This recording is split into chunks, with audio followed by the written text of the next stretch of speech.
Hey everyone, I hope you're doing well and staying safe during this time. If you're new here, welcome to the channel. Like I said, thank you so much for checking me out. If you haven't done so, please make sure to hit that subscribe button just right below the video. Cool, thank you so much. I really do appreciate it. And if you're returning, welcome back. Thanks again for your support. I truly do appreciate having you here. Breaking: Elizabeth Warren's crypto bill comes after banking execs tell Congress and White House that they need to crack down on the digital industry in order to solidify sanctions against Russia, banks executives say. More now. Now listen. Again, shout out to Charles for this, but I'm going to decipher this the way I read this really here. And it is Elizabeth Warren's crypto bill is really showing you where the money in her campaign is coming from in the lobbying sector, and it's from the banks. And the banks are using the Russian conflict with Ukraine to say it is to solidify sanctions because of the digital industry crackdown they need, when in reality, I think it's about Elizabeth Warren really pursuing the narrative and helping the banks become in control of the on and off ramps along with governments for the digital world itself. They want to get paid. The last 12, 13 years that this market has even existed with digital assets and Bitcoin and everything else that's birthed from it, they haven't made a dime. And now they want to.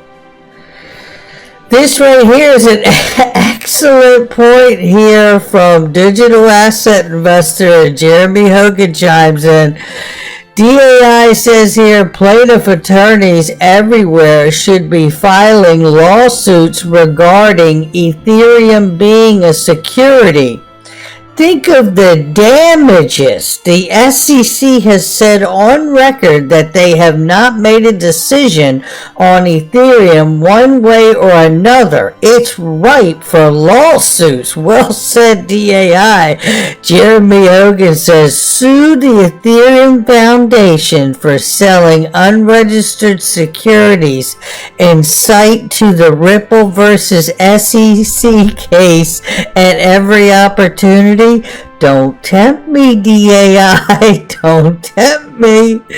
Oh, that's good stuff. This is really good stuff too, by the way. This is J.W. Verrett, who actually was on the SEC Investor Advisory Committee, and he's sharing his views on the abuse of the Howey test by the SEC here.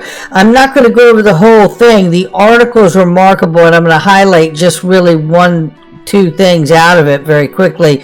But I want to read this to you here, where he says the Howey test has been cited in hundreds of appellate opinions. Many have expanded it beyond its original meaning in the original case almost 90 years ago.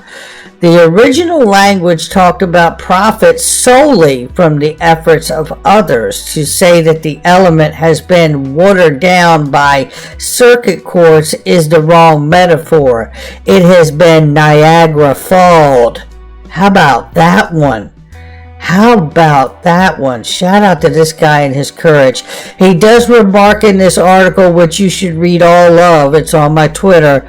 It says here, it was a huge win for the fair notice defense for Ripple, and the ruling likely improves Ripple's odds as the case drags on. But then he goes on down here, and I wanted to highlight this.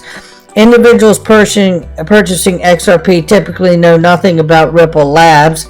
They purchase XRP for its value as a commodity and as a form of quasi-currency. Notably, XRP is classified as a currency by the U.S. Department of Treasury. Hello, come on in. Nice little reminder right there.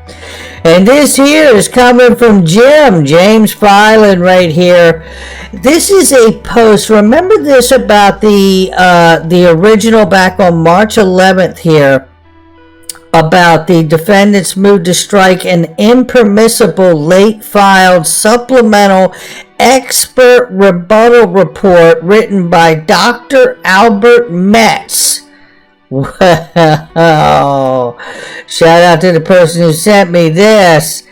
Dr. Metz is a securities and finance expert with deep experience in credit analysis, financial modeling, and this here is his profile, but what I want to show you is this right here. As agencies act to regulate activities, emerging space, litigation, investigations, enforcement actions are increasing. The Brattle Group experience with economics, financial markets, coupled its deep knowledge of cryptocurrency ecosystem, allow our experts to provide turnkey consulting and testimony services across the industry. It says here our clients include major law firms, authorities such as the Securities Exchange Commission, the DOJ, and the Financial Industry Regulatory Authority, FINRA. You know, what I'm pointing out here is this. Maybe we should FOIA request the SEC about Dr. Albert Metz. I'm curious how baited that testimony may actually be. Looking right here, Stuart Alderati puts out an op-ed here. He says, I penned an op-ed for RC Markets on what crypto industry needs from U.S. policymakers in order to foster American innovation. I'm going to give you just a piece of this, but you should read the whole thing. Developing regulatory framework here for cryptocurrencies and digital assets will not be as simple as a simple exercise, but threatening innovators with suits at every turn will have tragic consequences for the benefits and economic growth that digital assets and blockchains have the potential to unlock. Fortunately, there are existing legislative proposals from members on both sides of the political aisle to modernize facets of the current financial services oversight structure to create framework tailored for crypto. I deeply believe in this approach, and that is the reason Ripple laid out a framework designed to offer an intermediate, pragmatic way forward which accounts for the dynamism of digital assets. Well said by Stuart Alderati here. I mean, you know, they're just under attack. He said, if there's one thing and lesson I've learned in litigation the entire cryptocurrency industry users is that regulation by enforcement doesn't provide the regulatory clarity needed by innovators and consumers. Unfortunately, in an effort to advance its own jurisdiction, the SEC seems to prefer what one current commissioner describes as pursuing an agenda of strategic ambiguity. How about that? And this is what this case for the SEC is about, right? It's pursuing strategic ambiguity and broadening and expanding their jurisdiction. That is just deplorable, to be honest with you. Now, let's take a look quick here from Hall of Famer Michael, who shows us what are the most active investors in blockchain companies doing. Well, I'll tell you what they're doing. They're dropping tons of money into blockchain companies they're invested in. You can see this is blurry, I know, but you can see some of the regular actors here, whether it's R3 or DCG, Digital Currency Group, and many, many others, but it's Alphabet, Citigroup, MasterCard, Goldman Sachs, Samsung, Visa, Microsoft, JP Morgan Chase, PayPal, Intel, and when you hear me say that I am putting my pennies next to their dollars, these are the people I'm talking about. Take a look right here, Ratha Kahneman. This is a paper, and this is changing gears a little bit, but this is taking us now into the fact that we, in fact, Ripple and XRP, the XRP ledger, and the interledger protocol, let us not forget,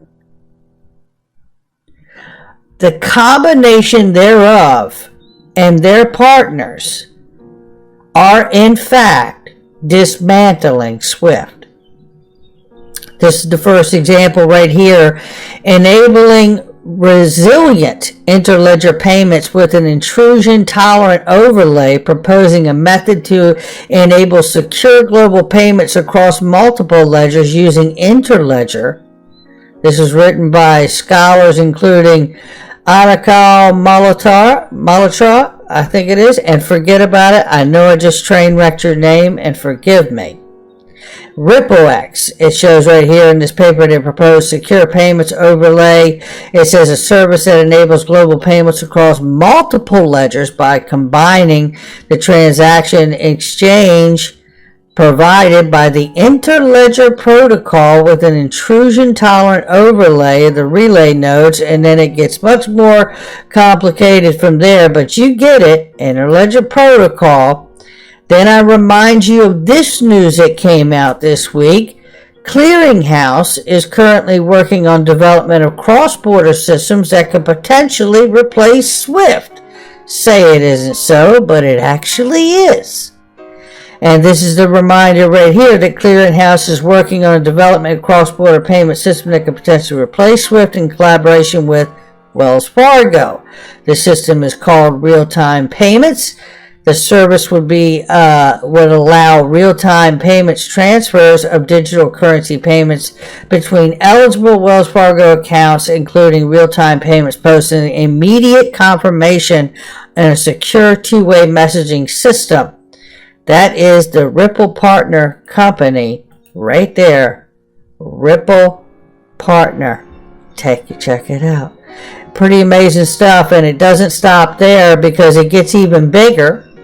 Because Ripple and their partners, as I said, are dismantling SWIFT brick by brick. You don't need 100% market capture to bring them to the negotiating table.